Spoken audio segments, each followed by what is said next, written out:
কাজা রোজার সাথে কাজা তারাবি আদায় করতে হবে কিনা। কারোর কোন রোজা কাজা হয়েছে, এই রোজাটা যখন রমজানের পরে আপনি কাজা রাখবেন, তারাবির নামাজটাও কাজা করতে হবে কিনা। উত্তর হলো তারাবির নামাজের কাজা লাগবে না। আপনি শুধুমাত্র রোজার কাজা করলে কি কাজা আদায় হয়ে যাবে। আপনার 5টা রোজা ভাঙতি পড়েছে, অনেক মা বোনরা মাসিকের কারণে রোজা ভাঙতি পড়ে, তাহলে যে কটা ভাঙতি পড়ছে সেগুলো আপনি রেখে দিবেন রমজানের পরে। অসুস্থ হওয়ার কারণে আপনি পুরুষ মানুষ রোজা রাখতে পারেন না, রমজানের পরে সেই কটা রেখে দিবেন। সফরে ছিলেন, রোজা রাখতে পারেন না, সেগুলো রেখে দিবেন। ওর সাথে তার তারাবি আদায় করতে হবে না।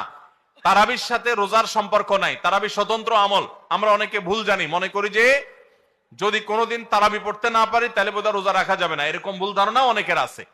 রোজার সাথে তারাবির কোনো সম্পর্ক নাই। এমনকি একজন মানুষ রোজা রাখতে পারছে না কিন্তু তারাবি পড়ার সুযোগ আছে, তিনি অবশ্যই তারাবি পড়ার চেষ্টা করবেন, কারণ দুইটাই স্বতন্ত্র ইবাদত।